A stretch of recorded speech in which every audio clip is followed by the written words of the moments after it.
आज हम तुम्हारे पाठ के अंतर्गत साखी का अध्ययन करेंगे। साखी की रचना की थी संत कबीर दास ने। साखी अध्ययन करने से पहले हमें संत कबीर दास के बारे में कुछ गुरुत्वपूर्ण बातें जानना अत्यावश्यक है। तो उनका जन्म हुआ था 1398 काशी में एक विधवा ब्राह्मण के घर। उस ब्राह्मणी ने लोक लज्जा के कारण उन्हें नदी के तट पर छोड़ दिया था, इसलिए एक जुलाहा दंपत्ति नीरू और नीमा ने उनका पालन पोषण किया। कबीर शब्द का अर्थ बड़ा, महान और श्रेष्ठ है। कबीर दास जी स्वामी रामानंद के शिष्य थे। कबीर की रचनाएं बीजक नाम से प्रसिद्ध है। इस बीजक को 3 भाग में विभाजित किया गया है। पहला तो हो गया साखी, सबद और रेमणी। उनकी भाषाएं थी सदुककड़ी, जिसे सदुककड़ी, पंचमेल, खिचड़ी। उनकी मृत्यु हुई थी 1518 में मगहर में हुई थी। साखी शब्द संस्कृत साक्षी से लिया गया है। इसका अर्थ है साक्ष्य अर्थात प्रत्यक्ष ज्ञान। तो साखी का पहली जो पंक्ति है उसमें आते हैं तेरा साईं तुझ में जो पहुपन में बास, कस्तूरी का मिरग जो फिर ढूंढे घास।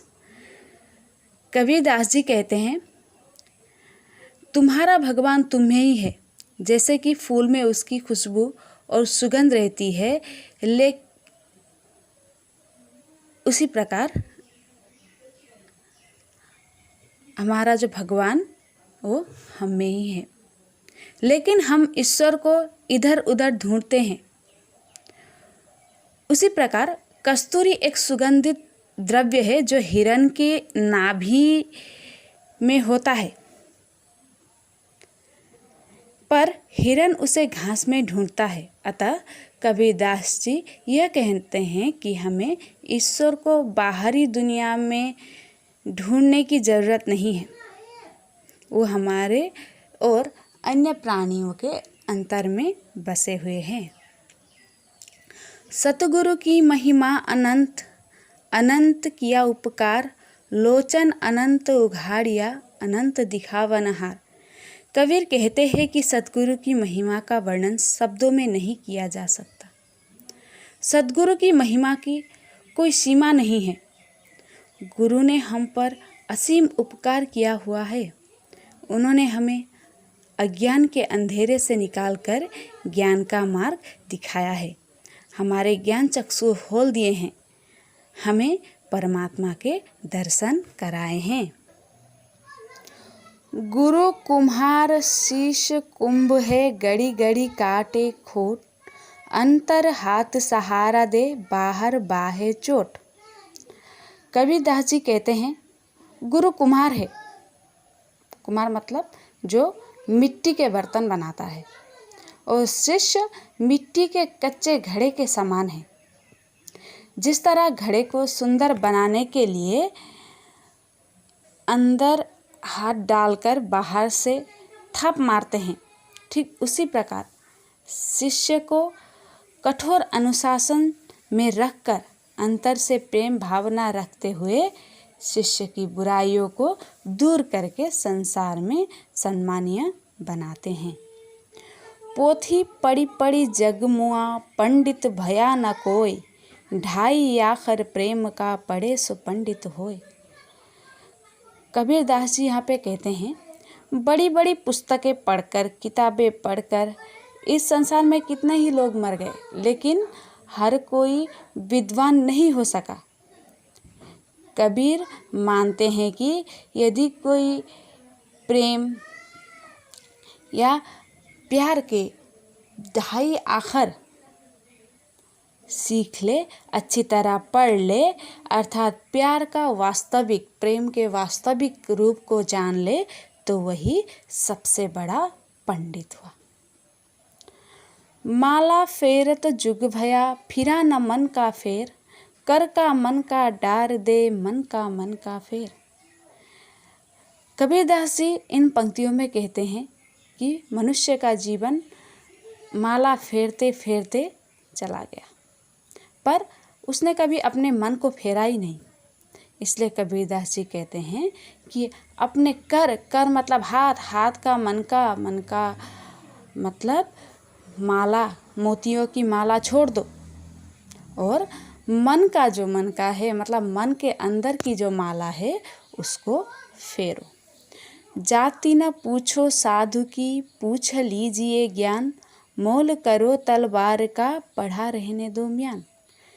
कबीरदास जी यहाँ कहते हैं कि हमें कभी भी गुरु की जाति के बारे में नहीं पूछना चाहिए, क्योंकि गुरु के जाति से हमें कोई लाभ नहीं है।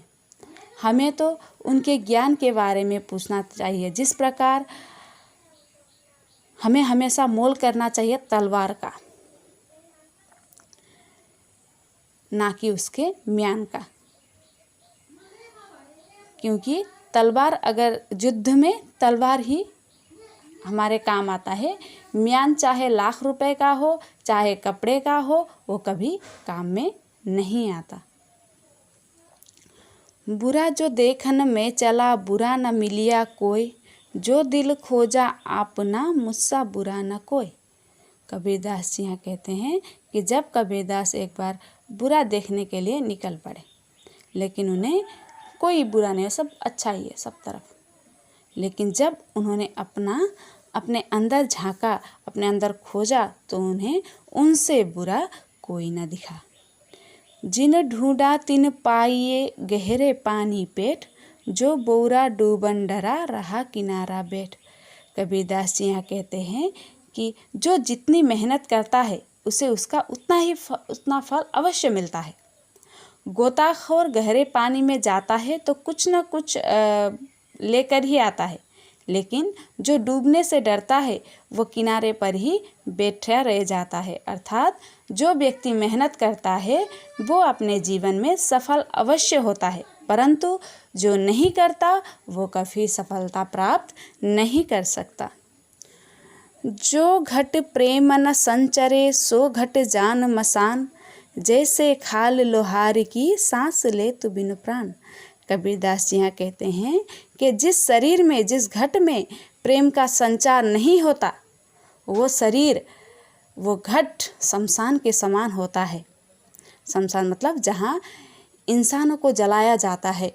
बहुत क्रूर शब्द का यहाँ पे प्रयोग हुआ है। जैसे खाल लोहार की, सांस ले तू बिनु प्राण। जो लोहार अपने बनाने के लिए, हथियार बनाने के लिए जो खाल इस्तेमाल करता है, उसमें सांस तो लेती है, जब उसे व्यवहार किया जाता है उससे इंसान के सांस लेने जैसे आवाज़ तो होती है, लेकिन उसमें प्राण नहीं होता है। उसी प्रकार कबीर जी कहते हैं कि जिस शरीर में प्रेम का संचार नहीं होता, उस शरीर को, वो शरीर शमशान के समान होता है। प्राण तो है, लेकिन सांस तो है, लेकिन उसमें प्राण नहीं है। काल करे सो आज कर, आज करे सो अब, पल में परलय होएगी, बहुरी करेगा कब। कबीरदास जी यहाँ कहते हैं कि कल का काम हमें आज करना चाहिए, और आज का, आज मतलब अब, क्योंकि कभी भी प्रलय हो सकता है। हम कल के लिए कोई भी काम कल के लिए टालते रहते हैं, कल करेंगे, लेकिन कभी क्या होता है, कल का दिन नहीं भी आ सकता है, वो प्रलय होगा, कुछ हो जाएगा। तो कहते हैं कि बहुरी पागल, तुम कब करोगे? अगर आज का काम अगर आज से नहीं किया, कल के लिए रख दोगे, तो कल का काम कौन से दिन करोगे? तो कबीरदास के यहाँ 10 जो दोहे हमने पढ़े हैं, इनका ये विस्तार ज्ञान है। तुम लोग अगली कक्षा में मैं तुम्हें इसका प्रश्न उत्तर दूंगी। धन्यवाद।